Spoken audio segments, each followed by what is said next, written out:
What's up, ladies and gentlemen? This is the Stock Market Live with LCAOD, and today is the last day of January, man, in 2024.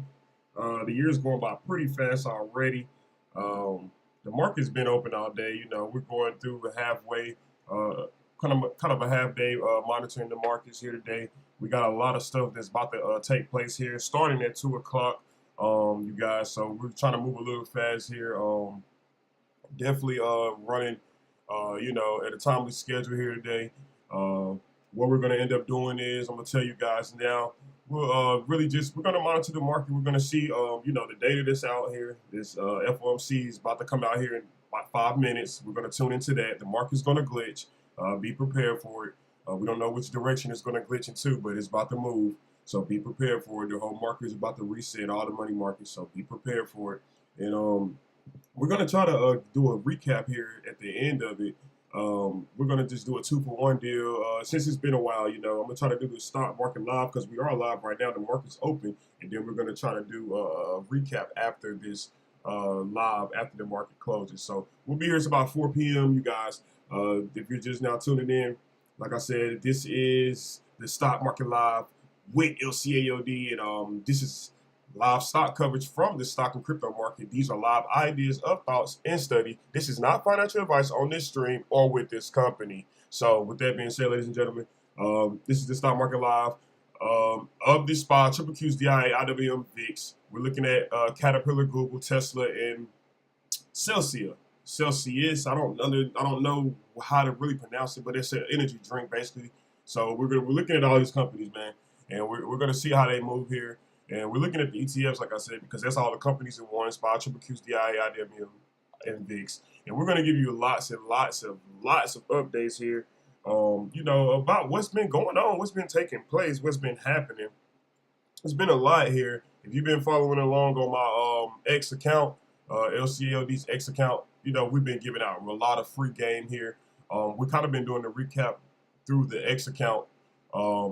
Just for I guess better promotion, draw attention of the stock investors, the people that's interested really in it, and all the other platforms. I still post, but not as much as I do on Twitter, so or X. But yeah, so that's just where it is right now, and yeah, man, we're about to, like I said, the market is here about to move. So I'm gonna shut my trap. Jerome Powell is speaking today. He does have a speech going on. So we're about to pull all that up here shortly. And we're gonna go from there, man. But we're live right now. The market's open here. I'm not getting any strong signal right now of loading any charts. So just give me 1 second here while things are still loading up. And we're gonna try to get this right here. While we can. I may have to force quit some things depending on what it is. So let me see here. Hold on. Do this live with y'all and, I'll bring it right back. Okay, so we're still up here. Excellent connection. We're still live. I'm doing all this live right now. You guys see it. So yeah, man, but like I said, we're gonna do a recap here at the end after the stock market close. We're gonna do a recap about what you need to know going further here. And really, right now, this data that's about to come out here in 2 minutes is about to move the market. So let's go ahead and get on that and see what they're talking about here around Wall Street and markets and everywhere else. Let's see here. Jerome Powell, his press conference is, all right, so the data's about to come out here in 1 minute. The markets are about to move, to change, and then the Powell's going to come in and follow up behind that. So just stay tuned, and that's how it's going to work. But yeah, we'll click on, let's see here. Let's see who's watching it. We'll click on Bloomberg Television because we know they're going to have it pulled up. Actually, my boy right here, the trading fraternity, he's going to have the data come out immediately in 1 minute, you guys. The market is about to shift, so get ready here. It's about to be a glitch in the market here. It's All right, supposed to move 45 the SPY seconds. about 5 Come on. seconds. It's supposed to move the SPY at about 0.7. So we're gonna see here. Let's just check out the charts. We're gonna look at it on his screen because he's gonna have the data immediately.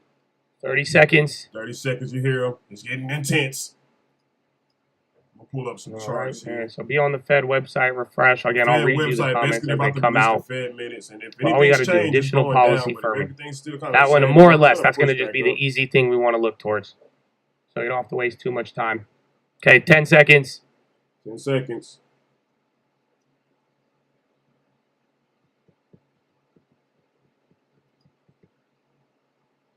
All right, it's 2 o'clock. Here we go. And we're off. And we're off. Interest rate decision. It's not on the website. Hold on. They keep rates the same. Down there. I'm not even getting one. What do they say? Inflation eased over the past year, but remains elevated. Jobs have moderated since early 23. Remains strong. That's not good. So remember, I told you that's still there, but then again, they had to keep one. Economic activity expanded at a solid pace. Highly attentive. All right, I have the statement now. So again, don't get on the pump fake. Statements out, you guys. Be cautious. The committee does not expect it will be. Usually the first move's not the original move, so be careful. Don't think it's just about to fall down. It may bounce right back up.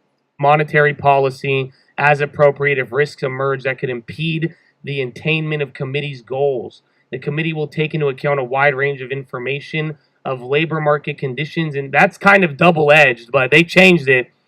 But they're saying that the committee will monitor them because they said the committee would be prepared. Spot's coming down, you guys. There is a change. Monetary policy as appropriate if risks emerge that could impede the attainment of the goals. So that kind of even leaves a hike on the table. Does that make sense? They could have said it a lot more dovish, but I think that's pretty hawkish. They changed it. He opened the door, but it has a bearish tilt there for sure. For sure. So I've watched out, though. Again, I don't think that's over just yet, man. Just be careful. I don't think, again, watch the bond. I think the bonds are going to get bid up no matter what. They made the change, but initially they said that they left that the way they worded it was very, again, that still could mean if there's other risks that emerge, they could go the other way. But they did change it. They said risk to goals are moving into better balance.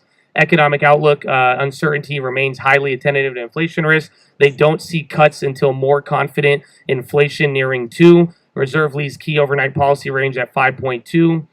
Fed judges the risk to achieving employment inflation goals are moving into better balance.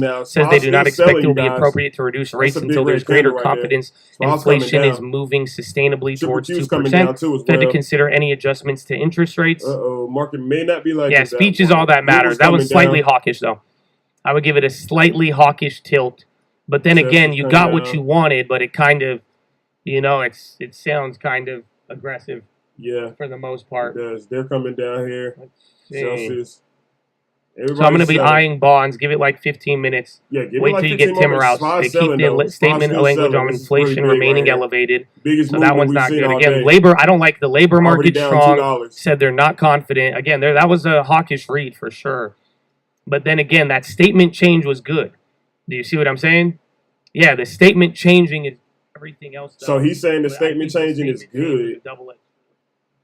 But as you see, the market's reacting to it is bearish. It is bringing it down right now. Jerome Powell is about to follow up with this whole new statement change. So we're going to really see. He's going to be the key to it all. He's going to confirm if the direction is going back down or, it's just overreaction right here. And they're going to buy this dip. So just be cautious, stay calm. Jerome Powell will be speaking in probably about 15 to 20 minutes. You're going to get his initial answer to the statement that just came out. So stay calm, stay cautious. Kind of push back against the amount don't react off the first move. That's what I'm expecting now. I'm chilling. I haven't reacted yet. I haven't brought anything yet because I know that's not going to keep flushing. If it was, it would do it now. Do you see how it's stalling? It's trying to fight back into the channel right now on the SPY and the triple Qs as well. You're actually seeing a green shoot come in now. So they're buying it right back up. Like I said, the first move is never usually right. But, at the end of the day, as time go on, that first move could be right. So we're going to still see. We're still in this same range. We're still down.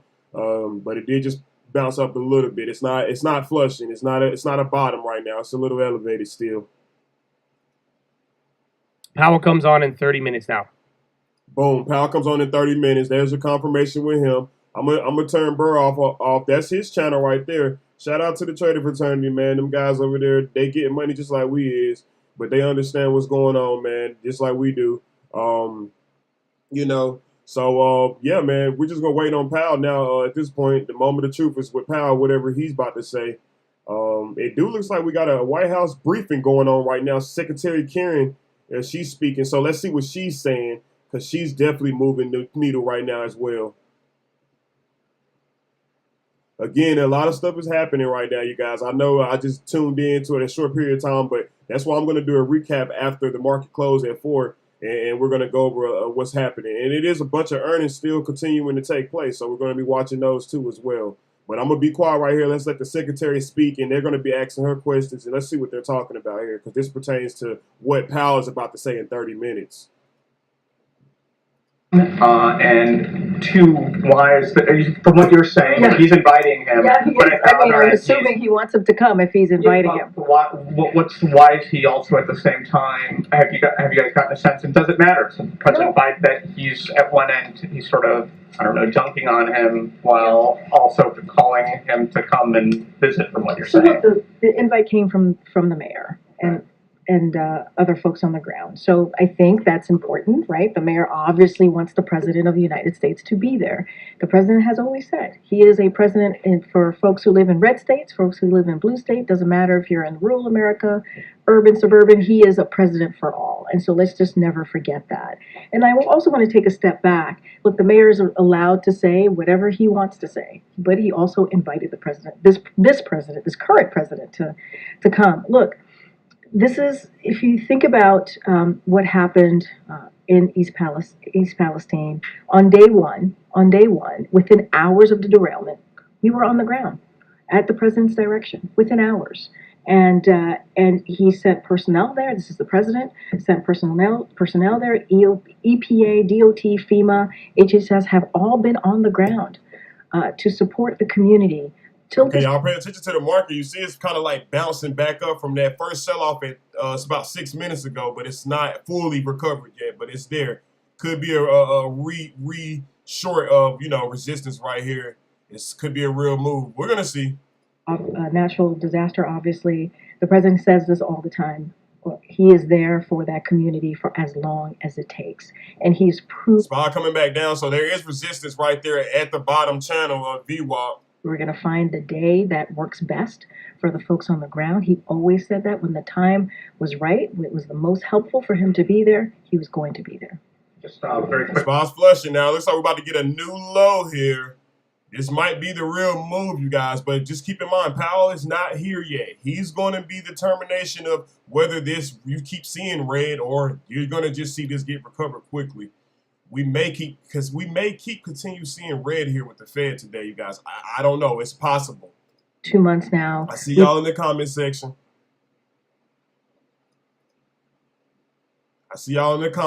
Hey, I'm still getting things together here, and we're working on things. I'm trying to get everything situated for the recap, and then everything's live right now as well too. So just bear with me. The VIX got a little bit of a spike right there.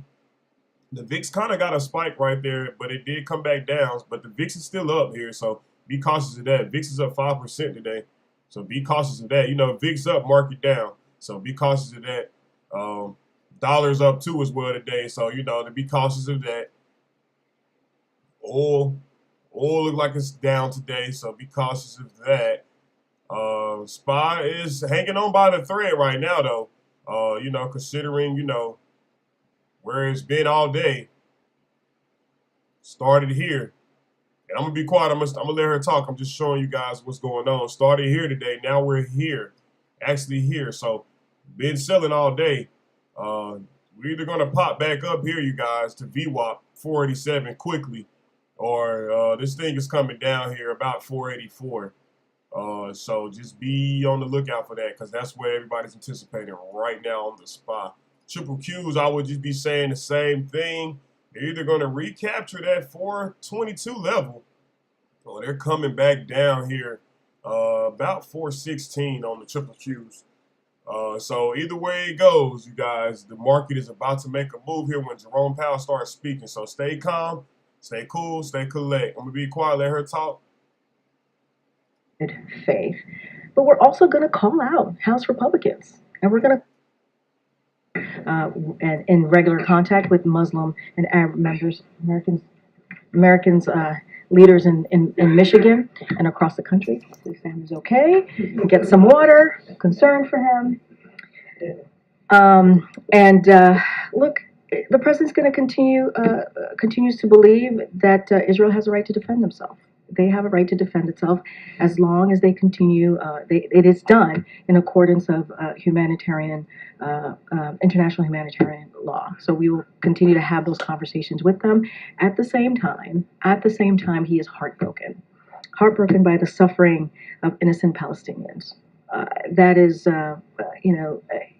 who have been caught in the middle of this conflict, sadly, and between obviously Israel and Hamas. And he continues to press for humanitarian aid. You've heard the admiral speak to that when he was getting a couple of questions on that. And when we've had the humanitarian pauses in the past, we've been able to get about 100 hostages home to go back to their family and friends. Right, there are families and loved ones who are heartbroken right now, waiting for their loved ones to come home. That is very important, and also to make sure we get that much needed humanitarian aid into Gaza. And so this is what this administration has been doing around the clock, trying to get to another humanitarian pause so that we can get that much needed assistance into Gaza and get those hostages home to their loved ones.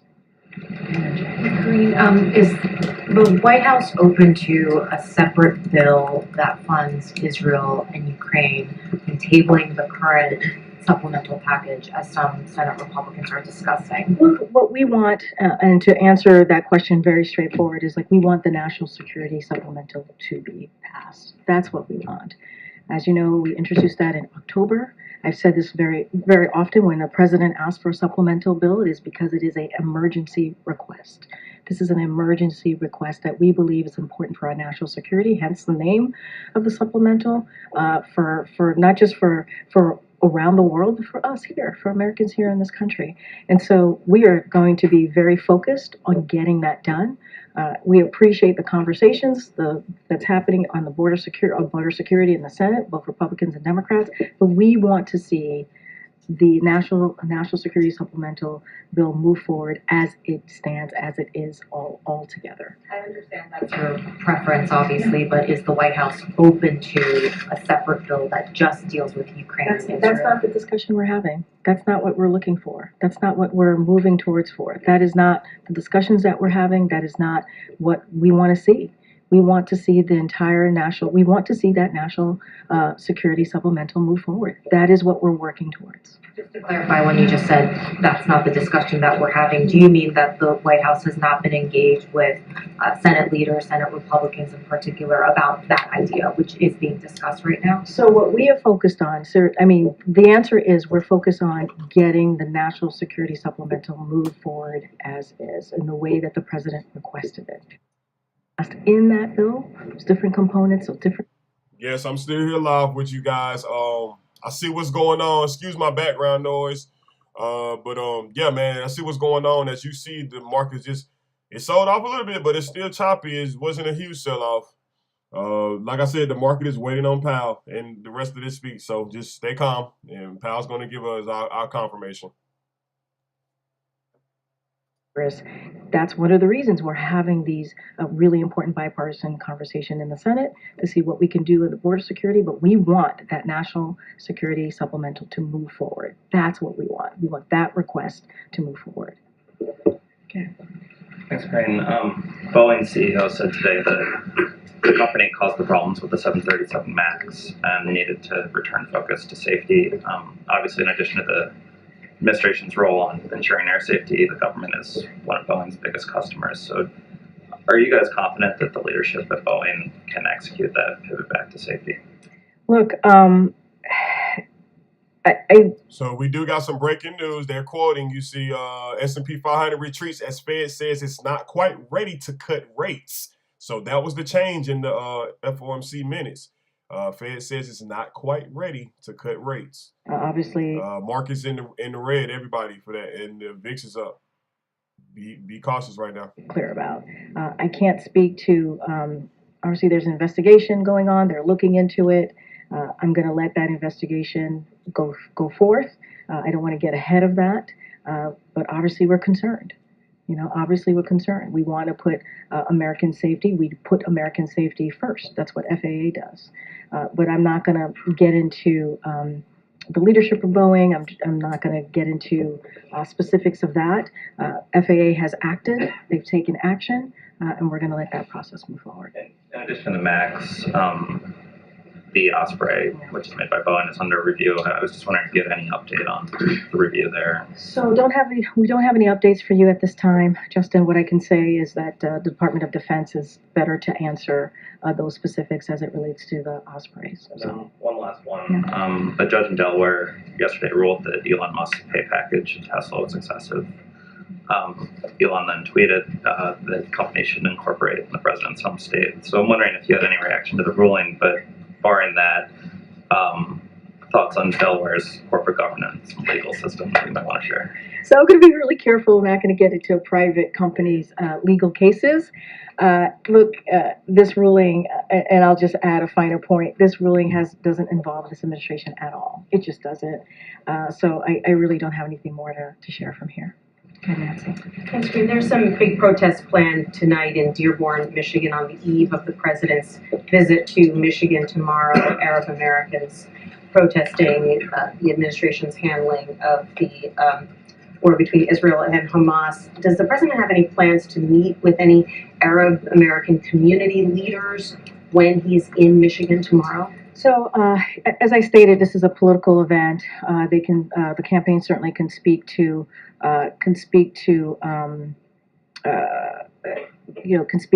the different parts of the trip directly. I'll say this, and I kind of said this at the top when I was asked this question. The president has had meetings with Muslim and Arab leaders. Obviously, we don't read out every meeting. So has White House officials here have been in regular contact with Muslim and Arab leaders, folks in those community. Don't have anything else to share beyond that. And I've laid out that we understand. Like, we get this is a very difficult time for people. We get that. We get that it's a very difficult time for folks. We always believe it's important. The president believes it's important for Americans to feel like their voices can be heard, and to do that in a peaceful way. And so that is where we're always going to be on that. I laid out just moments ago, like how heartbreaking it has been to see Palestinians, innocent Palestinians, have been caught up in the middle of what we're seeing between the obviously Israel and Hamas, and so we're going to continue to push for these humanitarian pauses to make sure hostages come home to their loved ones and families, and get that all very important needed humanitarian aid into Gaza.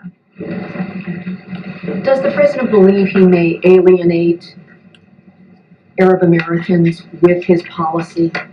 And is he willing to sustain that kind of difficulty because he believes in his view about Israel's right to defend itself? Is that a cost of this war that he's willing to sustain? Look, when the president thinks about things, it's not about the politics, right? It truly isn't. It is, and we always do this, right? We do a step back about what happened on October 7th. Israel was attacked by a terrorist organization, Hamas, and those leaders in that organizations have said they want to see October 7th happen over and over and over again. And the president's going to continue to believe that Israel has a right to defend themselves. Of course, they need to do it following the international humanitarian law. We've been very clear about that. And of course, we are heartbroken by what we're seeing with innocent Palestinians being caught up in the middle of that. And of course, we understand how folks are feeling in the community, and it's important for them to have their voices be heard. And we respect that. We respect that. We cannot forget what happened on that day and what has led us to where we are today. On a separate topic, there have been notable exchanges on Capitol Hill today with some of the tech company executives being questioned about their content and about protections for users and so forth. Do you know if the president has had a chance to see any of that? Does the White House have a view about how forthcoming these CEOs have been and if there's more they need to do? So just a couple of things on that. Obviously, we've been monitoring the hearing. The country is experiencing an unprecedented youth mental health crisis. That's a fact. That's what we see in the data. And there is now undeniable evidence, as I just stated, that social media and other online platforms have contributed to that. It is exactly why this president, the Biden-Harris administration, has made tackling the mental health crisis part of their unity agenda, which you've heard the president speak to in the last State of the Union, and you've heard him speak about this throughout the past 3 years. It's a key priority, and that is a key priority for the nation, obviously. It's an issue that cuts across politics and affects red states and blue states. You heard from the different congressional members, from Republicans and Democrats, speak to this today very passionately, asking difficult questions.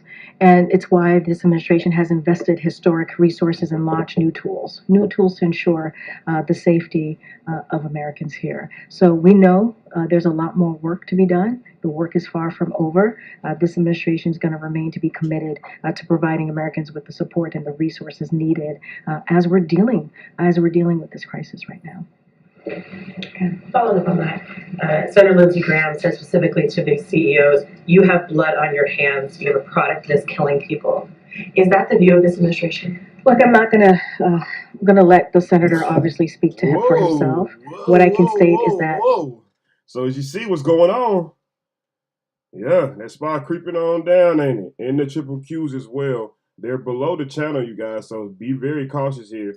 The market did just immediately change. So what was just happening previously is not happening anymore. There's a change right now. It more than likely will start happening again.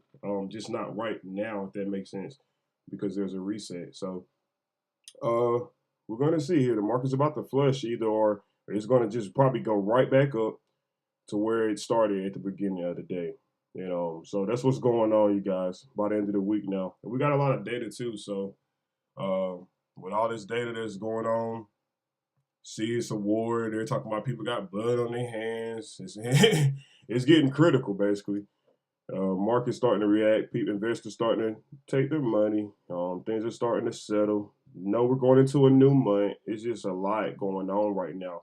So when it's really this busy, as you see the VIX is up, it's getting very volatile. That means things are starting to happen fast. So you want to be very cautious here and don't really react fast. That's the best thing you can do right now. So just kind of like go with the flow. The flow is down right now for sure. 485 on the spot. It's flushing here. We're about to get a new bottom. They're about to feel that. Powell is about to start speaking though. So like I said, he's going to bounce it, or this thing is going lower. So just be prepared right here. This is your move. The top looks like it might be confirming in. It definitely is on the triple Qs, 418 there, and it's looking ugly. It's looking ugly now, you guys. They're starting to sell. It looks like what I'm telling you, this hearing too right here that's live, they're listening to that too, people. We all hear this, so this is worldwide. This is national news. 5,000 per day. That's affecting the market too as well right now, you guys. So just be cautious. Like I said, that's the best thing you want to do when it comes to be doing this, because money's the fastest thing in the world. It's nothing faster than money, you guys and gals. So understand that and just be calm. And just, like I said, if you are going to get in there, the move is down, but you don't want to grab here because it's already flushed. If you didn't get it at 2, you just want to chill right now and at least let it get off the ground. Because if you get caught here and it goes up, when Powell starts talking, you're going to be wiped fast. So just stay cautious, you guys. Are diving into these numbers. They're responding to them and they're calling them out and saying this is a reason. I see y'all in the comment section. Y'all going crazy. But yeah, man. Yeah, it's real right now. You see it. Bitcoin, yeah, crypto, all that, yeah. Crypto's already came down. So, the market's just kind of now coming down with it as well. It's just all matching up basically. But the stock market is coming down. That's better opportunity. Better opportunity. And we are live. This is the Stock Market Live with LCAOD, you guys. I hope y'all are enjoying the show. This is the first live of this year. So I didn't even expect to do any. I don't know if there will be any more. I can't make no promises. Definitely go. That's why we're gonna do a recap here, and we're gonna do it all in one. We just gonna do it like that, and just gotta take it going further here because things are gonna happen day by day, as you see. Market bouncing right here now. Spot shooting a green candle here. Like I said, coming off the ground, basically. So because you just flushed right there for what 24 minutes. Yeah, not bad though, but flush. Really, opportunity, like I said. So. It just depends on how the market's about to take what Powell's about to say. Bottom line. Yeah, FOMC, any adjustments to rates to be based on income data involving outlook. Yeah, you're gonna see all of that. Basically, that's what the basically 2 o'clock was for. That was your adjustment right there already. They already changed it. It's already happening. So they're already telling you what they told you, and that's why it's breaking news. As you can see, S&P 500 retreats as Fed says it's not quite ready to cut rates, but Jerome Powell here, he hasn't, confirmed what that means yet. So the market's just gonna chill right here and wait to see what he says. And it's gonna digest too as well. You're gonna start to see a move, and then I say give it about 4 days from now, you're gonna understand what all this meant. So that's where the market will be. But right now, it's a retreat. That's what they're saying. So retreat sound like bottom dip. So I'm gonna be cautious here. We are at all-time highs. This is a presidential year, election year. So this is serious. During these times, the market usually stays elevated for a period of time. You can't really predict the downfall on it. So because you don't know the timing. So it's just that serious. Breaking news right here, though. Hold on. Judge dismisses Disney lawsuit against Florida governor. So, yeah, alleging retaliation. That's breaking news. Market's pushing back up here. SPY's going right back up here, 46. It looks like that was your bottom. QQQ is bouncing too as well. It looks like that's your bottom because Powell's about to speak in 4 minutes, and we're about to pull that up. But we're going to let her continue talking. Somebody specific. I'm going to be very clear here. House Republicans are actually getting in the way. They're not part of the discussion. They're not. They're not part of trying to figure out how to come to a bipartisan agreement. We would like them to be, but they're deciding not to. And it's on them. The question to them is, why aren't you all interested or wanting to work with your colleagues over at the Senate? We have said if this law passes, it will be, yes, the toughest and the most fairest set of reforms to secure the border and deal with real solutions to reform the immigration system. That is what we believe. And let's not forget what the president put in his supplemental, right? He wants the border agents, drug detection equipment, immigration judges, and asylum officers. He wants resources.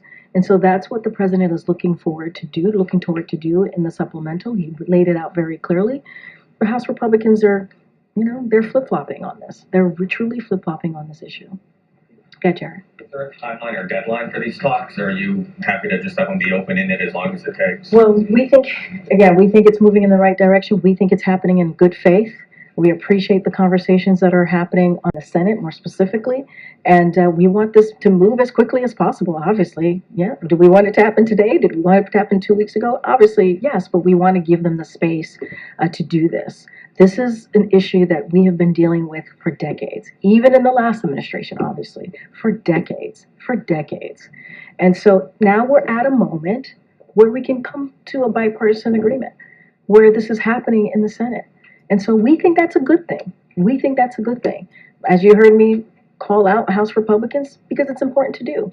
They're being disingenuous right now with where they are, where they've been on this issue, and we're going to call them out. I ask because a lot of times these bipartisan talks that deal with fiscal issues or whatever have a date certain, right? There's like a shutdown deadline or something else, right? A trigger.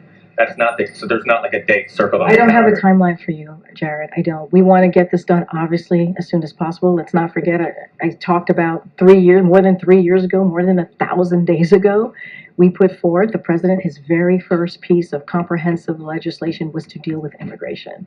That's what he wanted to do on the first day. So it's been 3 years. So obviously we want to get this done. Go ahead, Phil. All right, I think they're about to end that.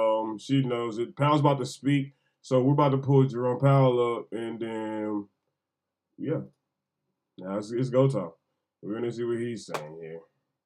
This is the truth, moment of truth here. This is your real move here, or the start of your confirmation of the real move here. Good luck, everyone.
Good afternoon. My colleagues and I remain squarely focused on our dual mandate to promote maximum employment and stable prices for the American people. The economy has made good progress toward our dual mandate objectives. Inflation has eased from its highs without a significant increase in unemployment. That's very good news. But inflation is still too high, ongoing progress in bringing it down is not assured, and the path forward is uncertain. I want to assure the American people that we are fully committed to returning inflation to our 2% goal. Restoring price stability is essential to achieve a sustained period of strong labor market conditions that benefit all. Today, the FOMC decided to leave our policy interest rate unchanged and to continue to reduce our securities holdings. Over the past 2 years, we have significantly tightened the stance of monetary policy. Our strong actions have moved our policy rate well into restrictive territory, and we've been seeing the effects on economic activity and inflation. As labor market tightness has eased and progress on inflation has continued, the risks to achieving our employment and inflation goals are moving into better balance. I will have more to say about monetary policy after briefly reviewing economic developments. Recent indicators suggest that economic activity has been expanding at a solid pace. GDP growth in the fourth quarter of last year came in at 3.3%. For 2023 as a whole, GDP expanded at 3.1%, bolstered by strong consumer demand as well as improving supply conditions. Activity in the housing sector was subdued over the past year, largely reflecting high mortgage rates. High interest rates also appear to have been weighing on business fixed investment. The labor market remains tight, but supply and demand conditions continue to come into better balance. Over the past 3 months, payroll job gains averaged 165,000 jobs per month, a pace that is well below that seen a year ago, but still strong. The unemployment rate remains low at 3.7%. Strong job creation has been accompanied by an increase in the supply of workers. The labor force participation rate has moved up on balance over the past year, particularly for individuals aged 25 to 54 years, and immigration has returned to pre-pandemic levels. Nominal wage growth has been easing and job vacancies have declined. Although the jobs to workers gap has narrowed, labor demand still exceeds the supply of available workers. Inflation has eased notably over the past year, but remains above our longer run goal of 2%. Total PCE prices rose 2.6% over the 12 months ending in December. Excluding the volatile food and energy categories, core PCE prices rose 2.9%. The lower inflation readings over the second half of last year are welcome, but we will need to see continuing evidence to build confidence that inflation is moving down sustainably toward our goal. Longer-term inflation expectations appear to remain well anchored, as reflected in a broad range of surveys of households, businesses, and forecasters, as well as measures from financial markets. The Fed's monetary policy actions are guided by our mandate to promote maximum employment and stable prices for the American people.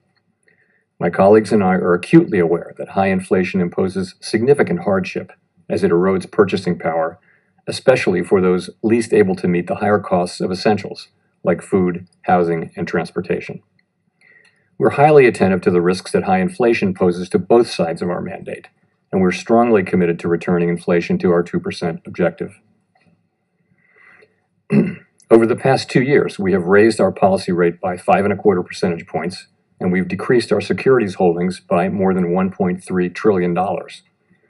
Our restrictive stance of monetary policy is putting downward pressure on economic activity and inflation. The committee decided at today's meeting to maintain the target range for the federal funds rate at 5.25% to 5.5%, and to continue the process of significantly reducing our securities holdings. We believe that our policy rate is likely at its peak for this tightening cycle, and that, if the economy evolves broadly as expected, it will likely be appropriate to begin dialing back policy restraint at some point this year.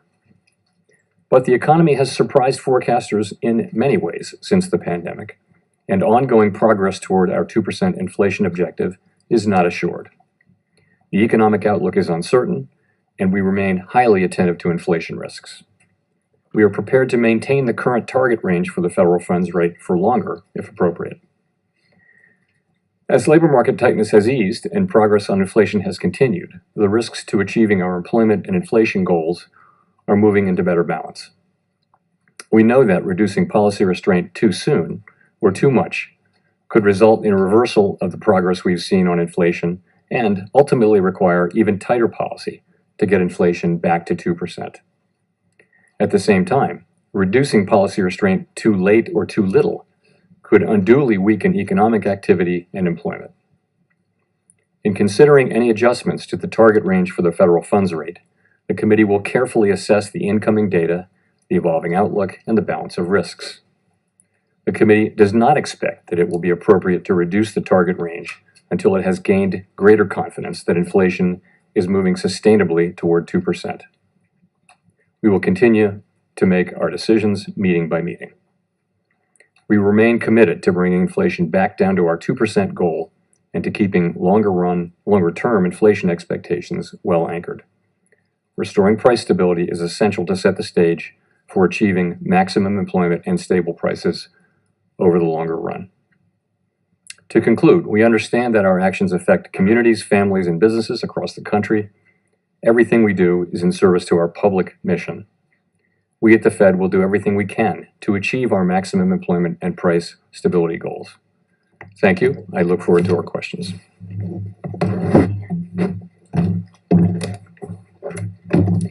Gina Smilik from the New York Times. Thanks for taking our questions. Obviously, in the statement and just in your remarks there, you note that you don't want to cut interest rates without greater confidence that inflation is coming down fully. I wonder, what do you need to see at this point to gain that confidence? And as you make those decisions, how are you weighing recent strong growth in consumer spending data against the sort of solid inflation progress you've been seeing? Sorry, say that last part again. How are you weighing the growth data and consumption data, which have been surprisingly strong, against inflation data? Okay. So what are we looking for to get greater confidence? Let me say that we have confidence. We're looking for greater confidence that inflation is moving sustainably down to 2%. Implicitly, we do have confidence and has been increasing, but we want to get greater confidence. What do we want to see? We want to see more good data. It's not that we're looking for better data. We're looking at continuation of the good data that we've been seeing. And a good example is inflation. So we have 6 months of good inflation data.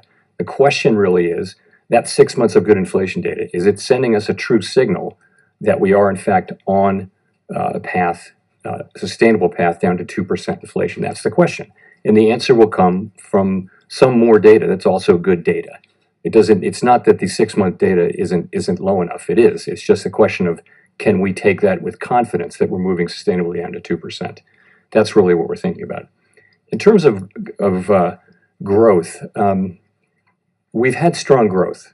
If you take a step back, we've had strong growth, very strong growth last year, going right into the fourth quarter. And yet we've had a very strong labor market, and we've had inflation coming down. So I think, whereas a year ago we were thinking that we needed to see some softening in economic activity, that hasn't been the case. So I think we look at stronger growth. We don't look at it as a problem. I think at this point we want to see strong growth. We want to see a strong labor market. We're not looking for a weaker labor market. We're looking for inflation to continue to come down as it has been coming down for the last 6 months. And I'm sorry if I could just follow up very quickly. When you say that you want to make sure that it's a true signal, is there anything that you're seeing in the data that makes you doubt that it's a true signal at this stage? No, I think I would say it seems to be the likely case that we will achieve that confidence, but we have to achieve it, and we haven't yet. And so, I mean, it's a good story. We have 6 months of good inflation, but you can, and you know this, you can look behind those numbers and you can see that a lot of it's been coming from goods inflation, for example, and goods inflation running significantly negative. It's a reasonable assumption that over time, goods inflation will flatten out, probably approximate zero. That would mean the services sectors would have to contribute more. So, in other words, what we care about is the aggregate number, not so much the composition.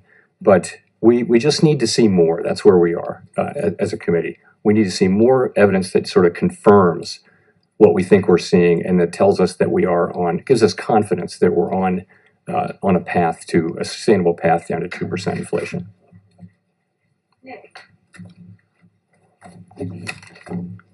Nick Timmeros of the Wall Street Journal.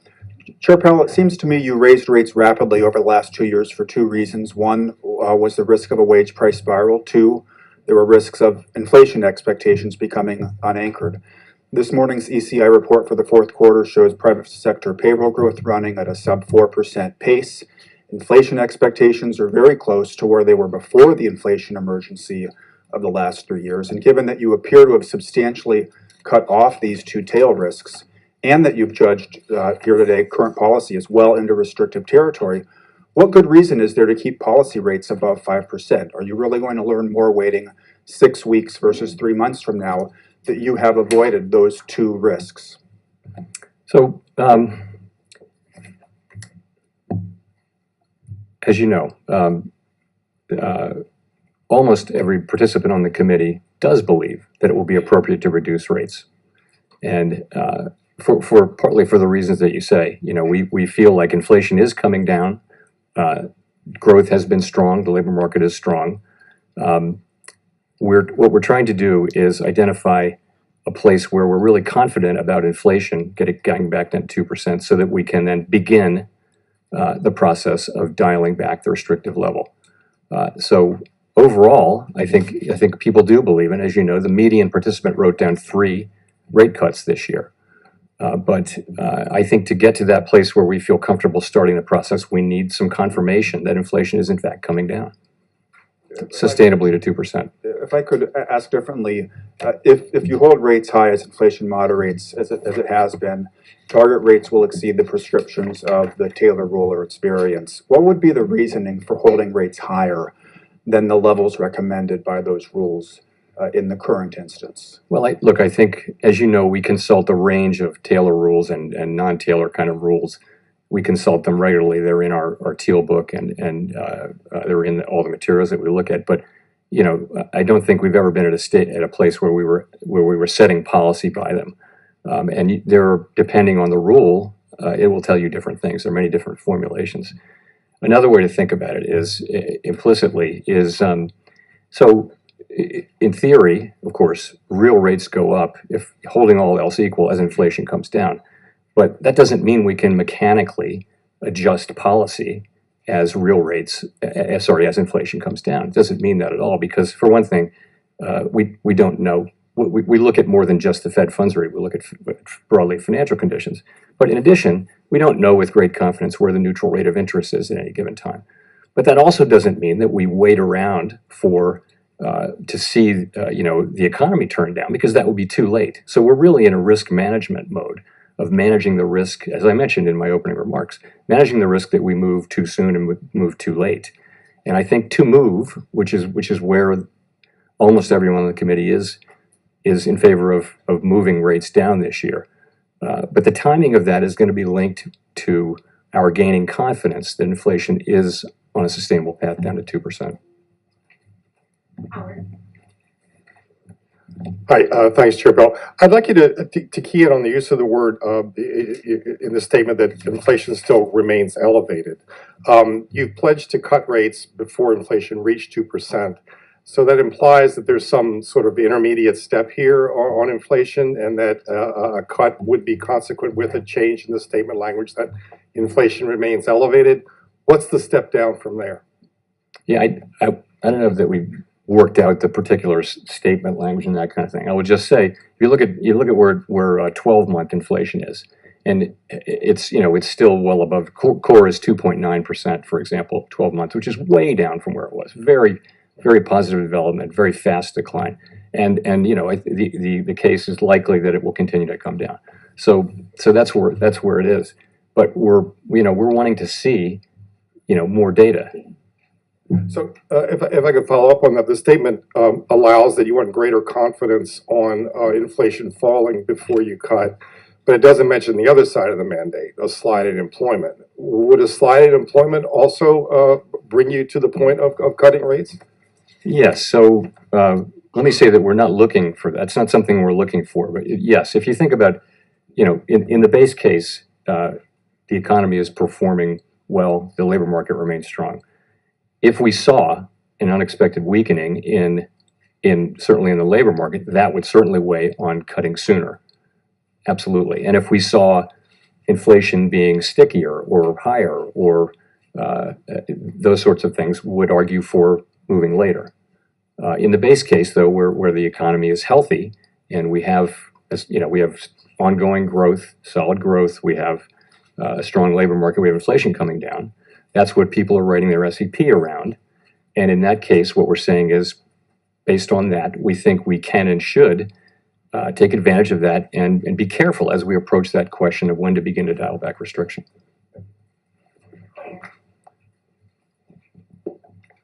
Claire Jones, Financial Times. Just to circle back to the greater confidence aspect of the statement, there's been a lot of unanimity in recent meetings. I'm just wondering, going forward, when it comes to all needing greater confidence, is the unanimity, or at least consensus among FOMC members, about what the threshold for that greater confidence is? And if not, could you maybe tell us a little bit about the discussion today on, what the variations between FOMC members was on what constitutes enough confidence to cut rates, and also if there was any variation on how quickly that greater confidence threshold could be reached. Thank you. We're not really at that stage. There was no proposal to cut rates. Some people did, talk about their view of the rate path. I would point you to the SEP as good evidence of where people are, although it is one cycle later. So we're not at a place of really working out those kinds of details, because we weren't actively considering moving the federal funds rate down. I will say there is a wide disparity, a healthy disparity of views, and you see that in public statements, in the minutes and the transcripts when they're released every 5 years. So we do have a healthy set of differences, and I think that's actually essential for making good policy. We're also able to reach agreement generally because we listen to each other, we compromise, and even though not everybody loves what we do, they're able to, for the most part, able to join it. And to me, that's a well-functioning public institution.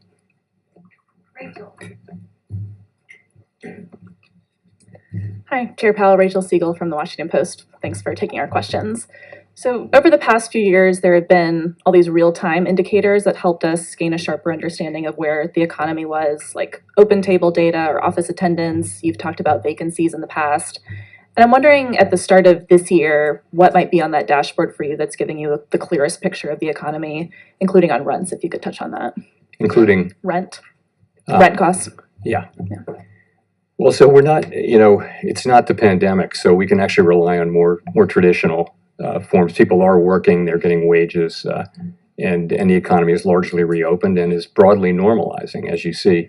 So I wouldn't say we're looking at that sort of more innovative data as much. You point to rents, so of course we follow the components of inflation very carefully, which would be goods inflation. I talked about that a little bit.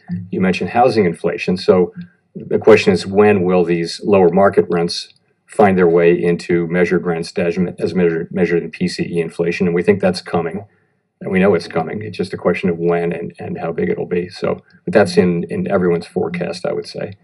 So that will help. But at the same time, we think goods inflation will probably, it's been giving a lot of disinflation to the effort, and probably that declines over time. But it may well have some more time to run. The supply chains are not perfectly back to where they were. In addition, it takes time for the healing process to get into prices. So there may be still a tailwind. We'll find out with that. So we look at the things that relate to our mandate very carefully, and as you would imagine. I guess just as a quick follow-up, do you feel comfortable at this point saying the economy has reached a soft landing, or is that part of looking for more confidence? No, I wouldn't say we've achieved that, and I think we have a ways to go. Inflation is still, core inflation is still well above target on a 12-month basis. 12 months is our target. Certainly, I'm encouraged, and we're encouraged by the progress, but we're not declaring victory at all at this point. We think we have a ways to go. Thank you, Mr. Chairman. You've said that you would know the neutral rate by its works. So I'm wondering what you could tell me. How do you believe the neutral rate is working? We're telling you right now that growth is stronger. In other words, how much is the economy really being restrained right now by the current funds rate? And how much restraint does it really need additionally if inflation is still coming down?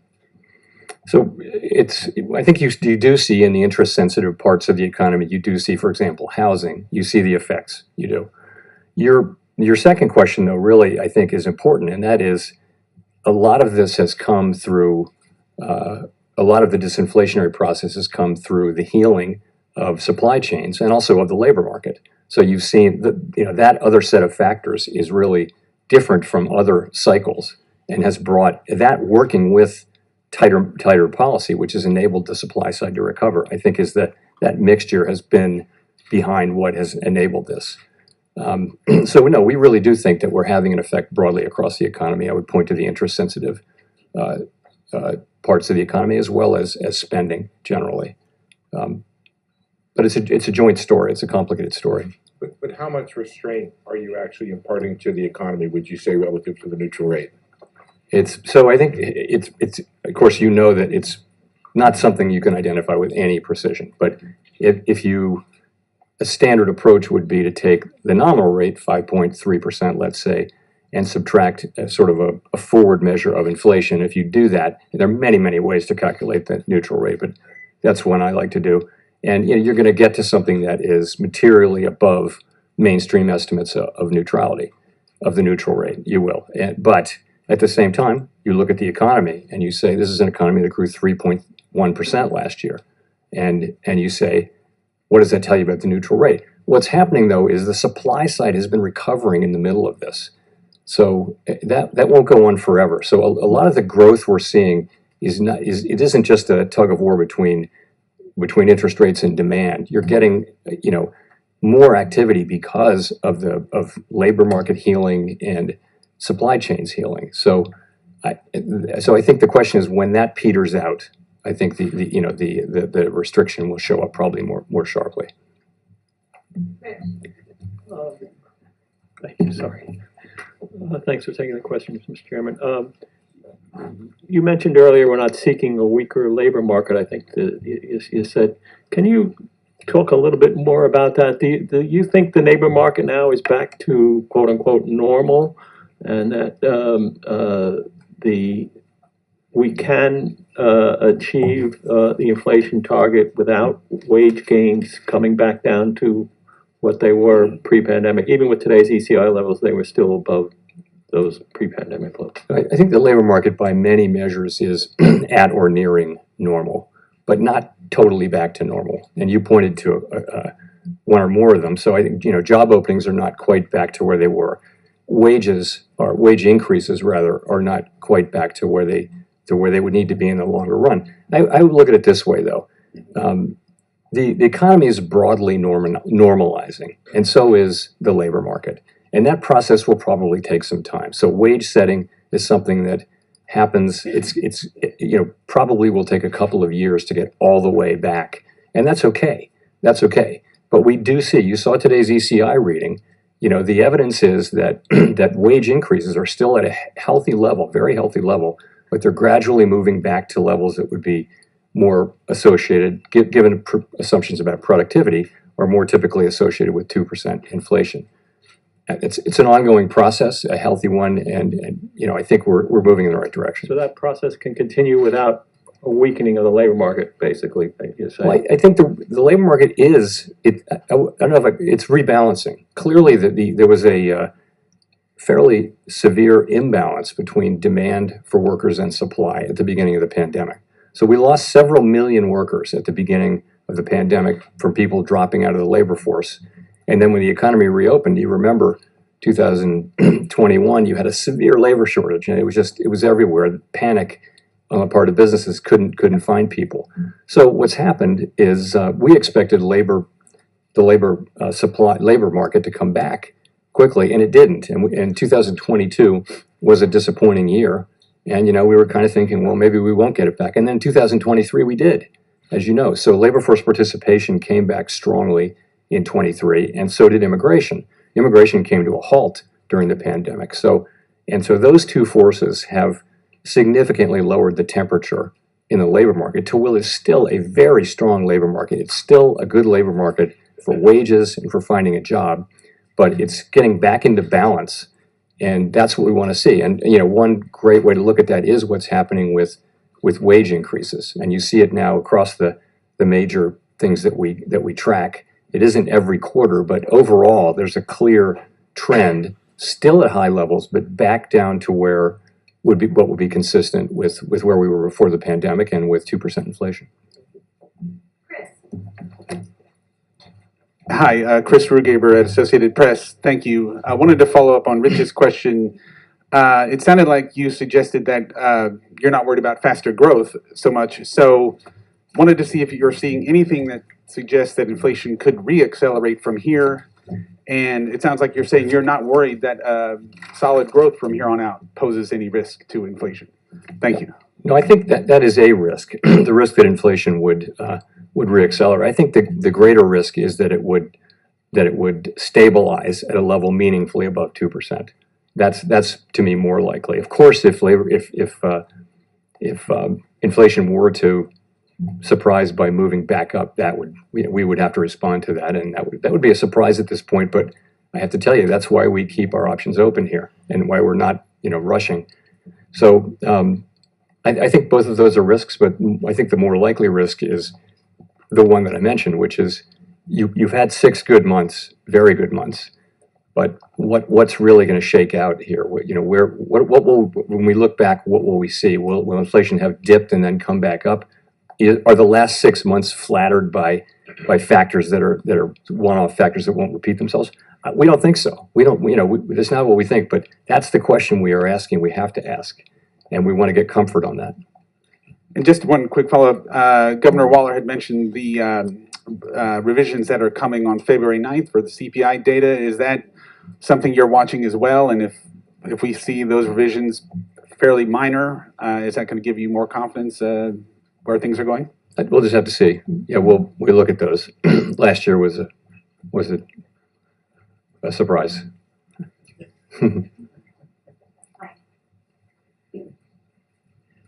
Michael McKee, Bloomberg Radio and Television. if you don't want to use the term soft landing, would you say at least that from your point of view now, the other scenario of a hard landing caused by the Fed is off the table, or the risks have diminished very much? And you mentioned below 2% inflation on a 3-month basis. Core PCE has been running at 1.5%. And there are those on Wall Street who think that if you maintain the level of restriction you have right now, you could end up with inflation running below your target. How do you see that?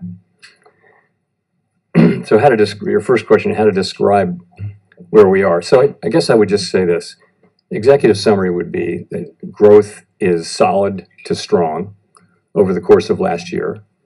The labor market, 3.7% unemployment, indicates that the labor market is strong. We've had just about 2 years now of unemployment under 4%. That hasn't happened in 50 years. So it's a good labor market. And we've seen inflation come down. We've talked about that. So we've got 6 months of good inflation data and an expectation that there's more to come. So this is a good situation. Let's be honest. This is a good economy. But what's the outlook? That's looking in the review. The outlook, we do expect growth to moderate. Of course, we have expected it for some time, and it hasn't happened. But we do expect that it will moderate as supply chain and labor market normalization runs its course. The labor market is rebalancing, as I mentioned. Job creation has slowed. The base of job growth has narrowed. And of course, 12-month inflation is above target and getting down closer to target. It's not guaranteed, but we do seem to be getting on track for that. So those are the risks and questions we have to answer. But overall, it's a pretty good picture. It is a good picture. Your second question was, sorry. Could you get inflation that is below target, end up with inflation below target, and you have to do something about that? So the thing is, we're not looking for inflation to tap the 2% base once. We're looking for it to settle out over time at 2%. And the same thing is true. If we have a month or two of lower, and we have that now, of inflation that's annualized at a lower level, that wouldn't be good. We're not looking to have inflation anchor below 2%. We're looking to have it anchor at 2%. So if we do face those circumstances, then we'll have to deal with that. I think as of now, the question, which we want to take advantage of this situation and finish the job on inflation while keeping the labor market strong. Edward Lawrence from Fox Business. Thank you, Mr. Chairman, for taking this. So as I've heard from some district Fed presidents, is it, in your view, a little premature to think that rate cuts are right around the corner? And then when we do see that first rate cut, should we interpret that as the beginning of a rate cut cycle, or is it a one-off? So I'll point to that language on your first question. We included that language in the statement to signal clearly that with strong growth, strong labor market, inflation coming down, the committee intends to move carefully as we consider when to begin to dial back the restrictive stance that we have in place. So if you take that to the current context, we're going to be data dependent. We're going to be looking at this meeting by meeting. Based on the meeting today, I would tell you that I don't think it's likely that the committee will reach a level of confidence by the time of the March meeting to identify March as the time to do that. But that's to be seen. So I wouldn't call, when you ask me about in the near term, I'm hearing that as March. I would say I don't think it's probably not the most likely case, or what we would call the base case. Then your second question is is this the start of when we see a cut, is it the start of a cutting cycle, or could it just be a one-off? That's going to depend on the data. The whole thing is, this is going to depend on the data. We're going to be looking at the economic data as it affects the outlook and the balance of risks, and we're going to make our decisions based on that. And it could wind up, we'll have another SEP at the March meeting, and people will write down what they think. But in the end, it's really going to depend on how the economy evolves. We talked about there are risks that would cause us to go slower. For example, stronger inflation, more persistent inflation.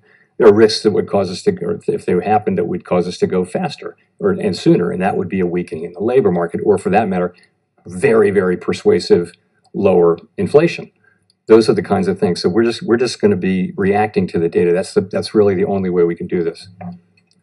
Victoria. Hi, Victoria Guido with Politico.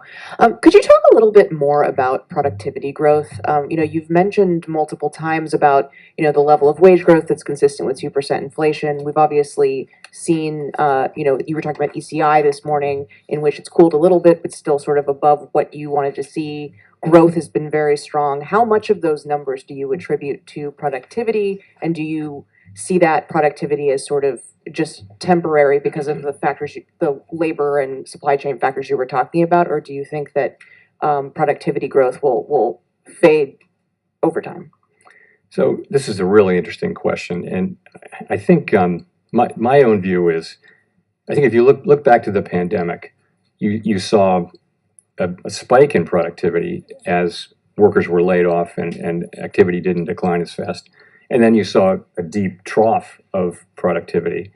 And then over the last, you saw high productivity last year in 23. I think we're basically in the throes of getting through the pandemic economy. And the question will be, what is it that has changed? The productivity tends to be based on, fundamental aspects of our economy. Is there a case, will it be the case that we come out of this more productive, more on a sustained basis? And I don't know. What would it take? It would take, people talk about AI, but my guess is that we may shake out and be back where we were, because I'm not sure I see work from home doesn't seem like it's a big productivity increaser. AI, artificial intelligence, generative may be, but probably not in the short run, probably maybe in the longer run. So I'm not seeing why it would, but right now I would say the productivity is kind of what falls out of the broader forces that are driving people in and out of the labor force and activity returning and supply chains getting fixed. Right. So would that be behind why we've seen such strong growth, but we've also seen inflation fall, that maybe there's just a higher level of productivity? That's right one now? way to look at it. Yeah. Nancy. Hi, Chair Powell, Nancy Marshall-Genzer with Marketplace. I want to ask a little bit more about housing. I'm wondering, how closely are you watching rent and housing prices as you evaluate whether and when to cut rates? And it seems like housing prices are not coming down as quickly as you expected. So when we think about, our statutory goals are maximum employment and price stability, and that's what we're targeting. We're not targeting housing price inflation, the cost of housing, or any of those things. Those are very important things for people's lives, but they're not, those are not the things we're targeting. We're also well aware that when we cut rates at the beginning of the pandemic, for example, the housing industry was helped more than any other industry. And when we raise rates, the housing industry can be hurt because it's a very interest-sensitive sector. On top of that, we have longer run problems with the availability of housing. We have a built-up set of cities, and people are moving further and further out. So there hasn't been enough housing built, and these are not things that we have any tools to address. But where it comes into play very specifically in our work is inflation, which is a combination. It's really rental inflation. You're taking owner's equivalent rent and then actual rent paid by tenants, and you're running that through the CPI calculation or the PCE calculation, the one we look at.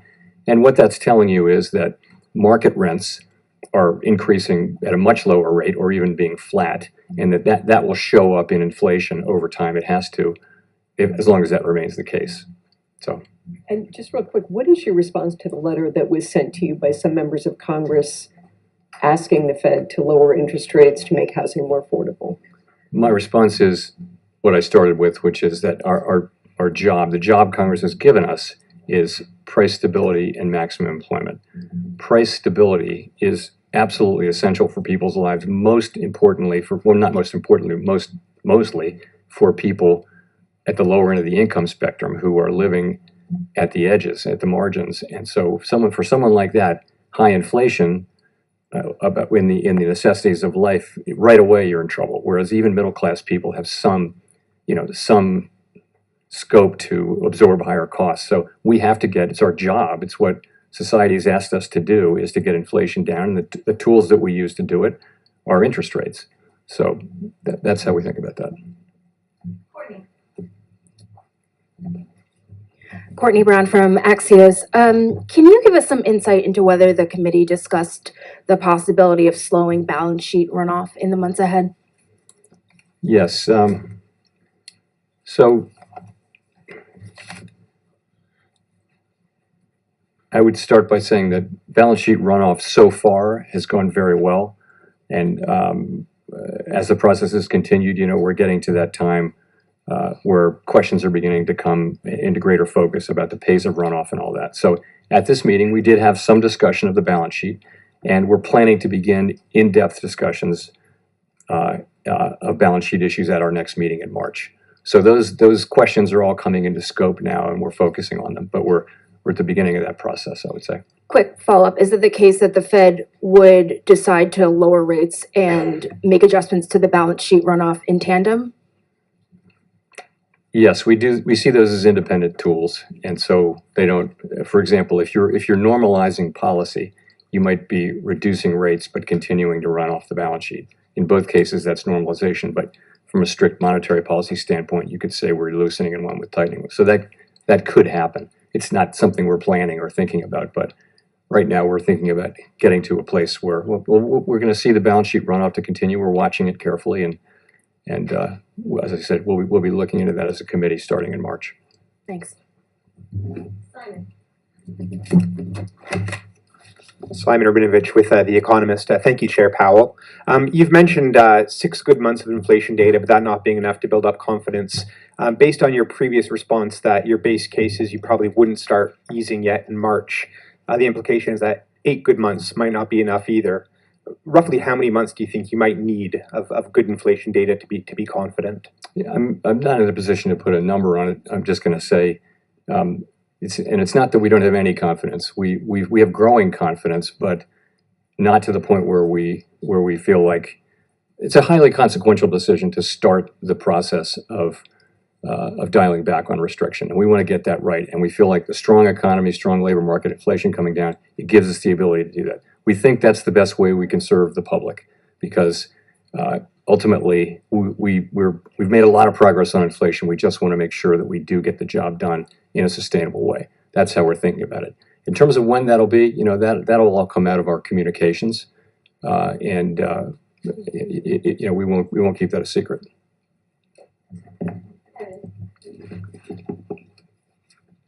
Hi, Chair Powell. Evan Reiser with M&I Market News. Can you explain a little bit more on what you're considering when tapering QT? Do you need to see the overnight reverse repo facility all the way down to zero, or is it something that you can start with a couple $100 billion there? Not a decision that we've made, but I wouldn't think we wouldn't be taking a position that it's got to go to zero. I mean, if it were to stabilize at a different level, but that's not a decision that we've made. That's what we'll be talking about at the March meeting.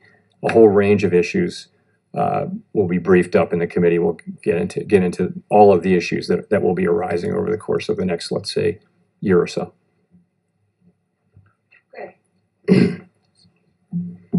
Thanks, Greg Rapp from Market Watch. Chair Powell, I want to change gears a little bit. In the presidential primary campaign that's been going on for the last 9 months or so, your name has come up often, and many Republican candidates had said that they probably wouldn't want to give you a third term. So I wanted to give you a chance to talk about that. Do you want another term? You've had on the Fed. What's your stance on that? I don't have a stance on that. It's not something I'm focused on. Focused on doing our jobs. This year is going to be a highly consequential year for the Fed and for monetary policy, and we're all of us very buckled down, focused on doing our jobs.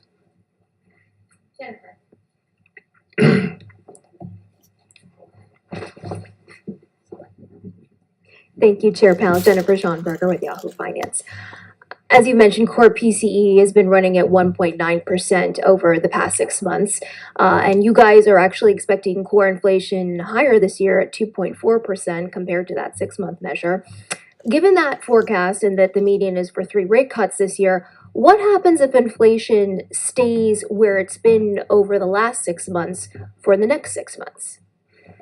So we'll update our inflation forecasts at the next meeting. You referred to the December meeting. That's 3 months old, so it might be lower now given the data we've gotten. So look, as I mentioned, we're going to be reacting to the data. If we get very strong inflation data and it kicks back up, then we'll go slower or later or both. If we got really good inflation data soon, that would matter for both that would tell us that we could go sooner and perhaps go faster. So we're just going to be but of course we'll weigh that with all the other factors. We're setting policy based on the totality of the data. But just to follow, if inflation stays where it is currently, that would probably mean that the real interest rate becomes more restrictive. Would that mean you'd have to trim more, perhaps, than you already have factored in? Well, I think if we came to the view that that the 6-month inflation numbers, which are very close to 2, were in PCE world, if we thought that is really where we're going to be, then yes, our policy would be in a different place. It would. But that's the whole point, is we're trying to get comfortable and gain confidence that inflation is on a sustainable path down to 2% or toward 2%. Daniel. Hi, Chair Powell. Daniel Davis, Agence France-Presse. I just wondered if I could get your comment on the recent consumer confidence data. It seems to suggest that consumers are sort of moving towards a much more optimistic view of the economy. I just wonder, is it fair to say that they're moving towards where the Fed appears to have been in recent months? And do you think that inflation and falling inflation perhaps has played a role in that? And what challenges do you see going forward? Thank you. Yeah, so it's been interesting that confidence surveys have been weak at a time when unemployment has been low, very low, historically low for a couple of years, but nonetheless that's been the case.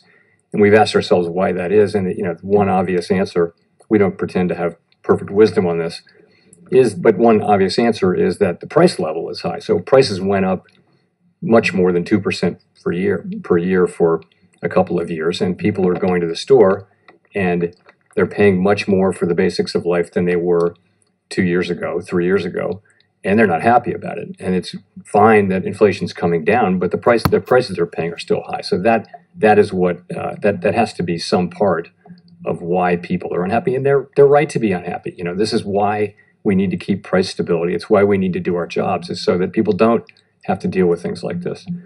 In terms of you're right. In recent surveys, you've seen a couple of significant increases in consumer confidence or happiness with the economy. I guess that's a good thing. That can support spending, can support economic activity. There's some evidence of that. But it is a fact that we have seen a meaningful increase. I think levels of confidence are still maybe not as high as they've been at various times, but they certainly have come up.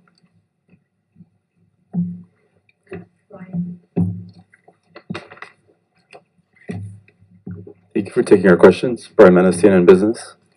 Committee members have said they'd like to meet with business leaders and stakeholders in person to learn more about the economy in real time, given that some data is subject to large revisions, the issue of seasonal adjustments being thrown off balance, and many readings of the economy being quarterly. So did any members say they've learned anything not yet reflected in the data, or have you yourself learned anything through anecdotal evidence that hasn't been captured in the data yet? Well, yes. I'm a big believer that yes. So we do meet with outside groups who come from all different parts of the economy, and I always feel like I spent most of my life in the private sector looking at individual management teams, and then building out from that. And so starting with GDP data and working into what's actually affecting people's lives is challenging. It's very hard. So I really like anecdotal data. In addition, as you know, the 12 reserve banks have really the best network of anyone. That in all their districts, they're talking to not just the business community, but the educational, medical, all nonprofit community. They have arms into all of that, and so when they come back, that's what goes into the beige book. But that they come back, and what each reserve bank president does is during the outlook go around, they'll say in my district, and they'll talk about 100 conversations. They won't talk up. They will give you input based on 100 conversations that they've had with people of all different walks, and I personally find it very helpful in understanding what's going on. And also, I think you hear things before they show up in the data sometimes. Did any of them notice slowing economy based on what they've heard from like their district? Yes, I mean if you look back at the last, not this beige book, but the one before, it was more. There was a lot of slower activity. I think that the what you're hearing now is things are picking up a bit. You're hearing not in every district, and not every person that we talk to, but you're overall, it feels like you're hearing things picking up at the margin. So that's what comes through. Go to Jeff Cox for the last question. Thank you, sir. Jeff Cox from CNBC.com. Just kind of looking to put it all together. You talked about basically the economy looking strong with 3.3% annualized growth in the fourth quarter. Does the strength of the economy speak more loudly to you now than any inflation threat might? That you're in a position, in other words, to keep rates elevated as long as the economy stays strong, and you're more tilted towards that. And then also, perhaps, are you worried at all that the economy is maybe a little too strong right now, and that inflation could come back at some point? I'm not so worried about that. It's again, we've had inflation come down without a slow economy and without important increases in unemployment, and there's no reason why we should want to get in the way of that process if it's going to continue. So I think declining inflation, continued declines in inflation, are really the main thing we're looking at. Of course, we want the labor market to remain strong too. We don't have a growth mandate. We've got a maximum employment mandate and a price stability mandate, and those are the two things we look at. Growth only matters to the extent it influences our achievement of those two mandates. Thank you very much.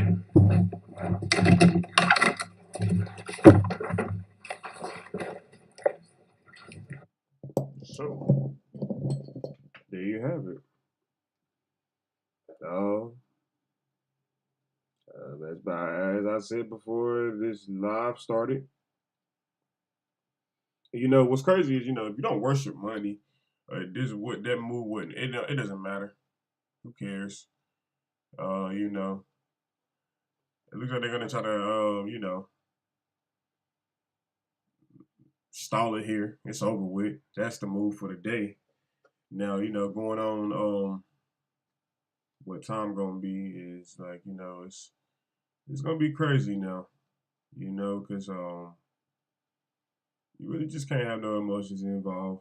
You understand it's all an algorithm, and they know what's going on. Basically, they were gonna trick you to thinking something was happening there, like it was a breakout, and there was a false breakout, and they brought it down back to where they really wanted it to go, basically before 2 p.m. So, you lost right there, no need to hang your head. If you won right there, congratulations, because you could have did that's life changing. That was a life changing move, 49 to 43 right there. Boom. That was a big changing move right there. So, depending on how much you brought there, even the breakout when it went up, it was crazy. It was wasn't even really that much unless you caught it here and then caught the 489, but about $4. But hey, each his own. Looks like the spot's holding up now. It looks like this is the new bottom as of now. This retracement back to 49 wouldn't surprise me going further here, just because that's how they like to play it on the spot. But definitely it could break back down. It could break down further here. It looks like 480 is the target though, but that's what the Bears are trying to do. They were really trying to do it right there, but it got halted definitely. You got contracts about to expire, but the rest of the week is going on. There's more data coming out, so that's just what it is, man. That's just how it works. That's how, you feel me? Jerome Powell, he moves the needle when he talks, and it was sounding good at first, and then that was one question. It's always that one question that brings it back to neutrality, and that's what ended up just happening there. But it's all good, man. Like I said, if you don't worship money, it shouldn't bother you. If you got something else going on, like a backup plan, it shouldn't bother you. It shouldn't bother you at all, whether you have a backup plan or not. It's just an opportunity. That's all this is. It doesn't really matter if you win or lose. It's about what you're learning off of it, and you should learn that these people, nobody really cares. They all do what they want to do. You should know that, and They do what they feel is need for them, and then we come next. So that's just how it works. So you just gotta understand that and go with the flow. That's what I just tell people majority of the time. But yeah, man, that was crazy right there. That was a lot of movement. It started out down, and then boom, popped up, went back up, then came back down. Now we're right here. Look at all that movement. Look at all that volatility here within that was like what, an hour and 24 minutes. Look at all that volatility within that hour and 24 minutes right there. Just circles. So, you feel me? Depending on where you brought in that, it looks like this was the best place to buy in at on the puts, and it looks like now would be the best place to buy in on the calls. But you know, probably can't do that if you don't have anything. But that's just how it works, and I hate that. But man, it is what it is. You just gotta know what you're getting into, man. And like I said, and just always just know when to take heed of just watching and understanding first, and then you'll be good. But man, honestly, we've lost a lot. You feel me? Straight up, we've gained a lot. So at the same time, at the end of the day, we learned a lot. That's what it boils down to. What we've learned is, money is the fastest thing in the world, and you really can't have no emotion over it because it can get someone hurt. It can do a lot of things. It can do damage, mentally, physically. Money is powerful. It's really capitalism, literally. That's what money is all about. So when you don't have any emotion towards it, nothing matters. Just go about life how life goes, how it's going to happen regardless, whether you was going to have the money or not day to day. That's how I look at it. So it's going to be good, man. It's going to be all right. Each day, like I said, if you got a backup plan, obviously, definitely will be fine. Just continue to grind it out and start over. And that's really what it's all about. And if you just won, like I said, be smart about it. Obviously, celebrating, but be smart about it too, because they'll be trying to get you next. Just as the quickest they just took it from someone else and gave it to you, they'll be trying to get you next. So just know that, and just be careful, man. Be cautious. But this is the stock market level with LCLD, man. This was lit here today. I guess we're not technically gonna do the recap now, because that was a lot here. That was a brutal move there, and I don't want to step anyone's toes here, because that was brutal, and we're just gonna hey, stay tuned with the X account, man, and we just gonna stay tuned with the X account, and we just keep giving updates from the X account. We've been giving out free game on the X account,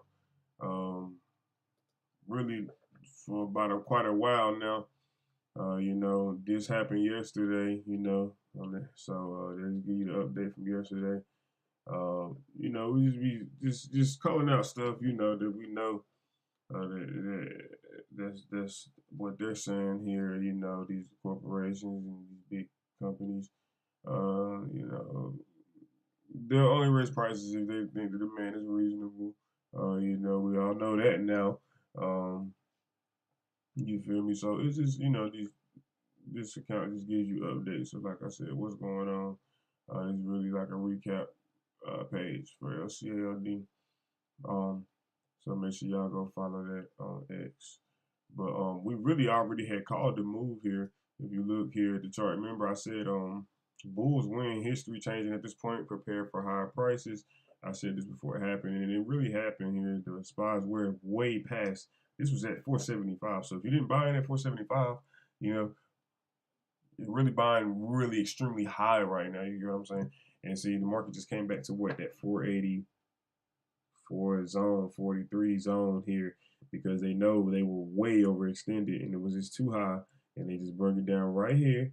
And then, Bull's still winning here, you guys. Bull's still winning here. So until you see like a flush all the way down here, the Bears ain't really getting nothing. That's a good start for them though. that was, you know, where it just came down today. But it's a competition between the Bulls and the Bears always, and that's what the title is about. I'll explain that here.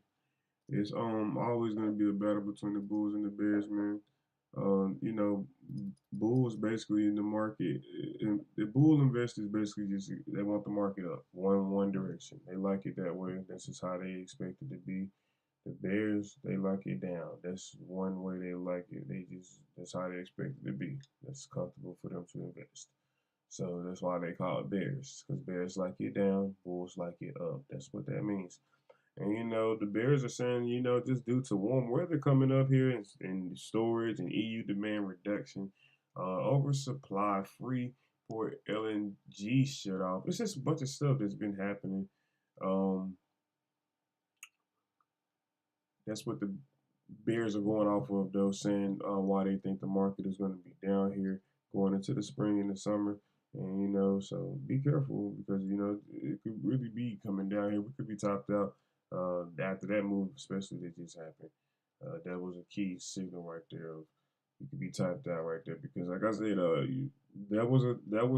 you just got, if you brought calls right there, you just got wiped with a blink of an eye. If you brought puts right there, you just got enriched with the blink of an eye.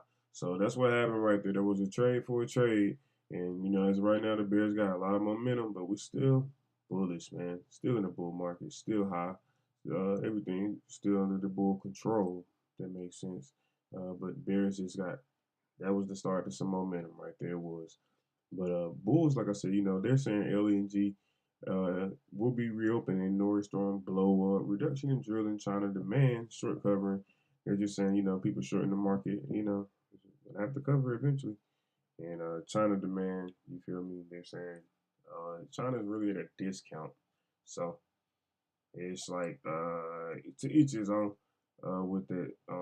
And China demand, you know, we'll see. Basically, we don't know unless you're over there. So who knows? China's at a discount. There could be some demand that shoots in and it goes back up. We don't know. Bulls. That's what the Bulls are saying. So we're gonna definitely be following along with it. But that's just how it works, though, man. That's what it is. That's what that means.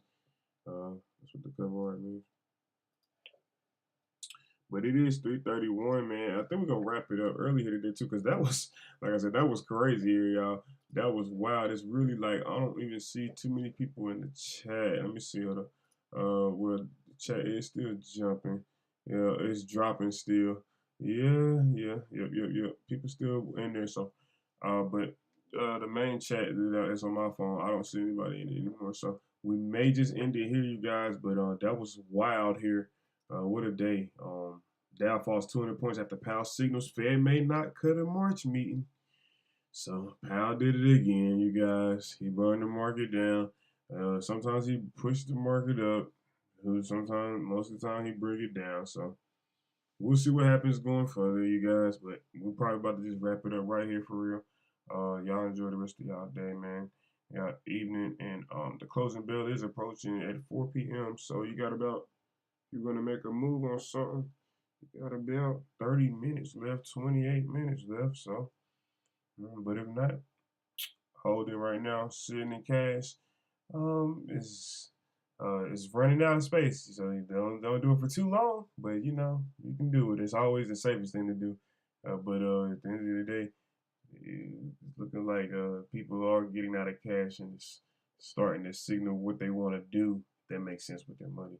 So be cautious of that. But yeah, man. Other than that, y'all stay safe, man. Stay safe, really. And just be on the lookout, like I said, for the X account. We'll be giving out updates there.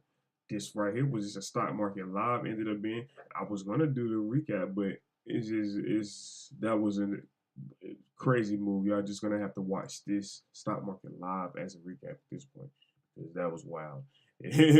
But Jerome Powell did it again, man. He did it again, and everything's just chill now. You know, VIX did shoot up right there, so market did come down. So that's what's going on. VIX gapped up right there, doing all of that time. So that's what happened. And yeah, man, it's all good, man. It's all good. It's okay. Trust me, it's okay. It's okay. It's gonna always be okay, especially when you got faith and you believe in what you believe in. You know what I'm saying? So just be strong, stay strong, fight through it. You're gonna live. Trust me.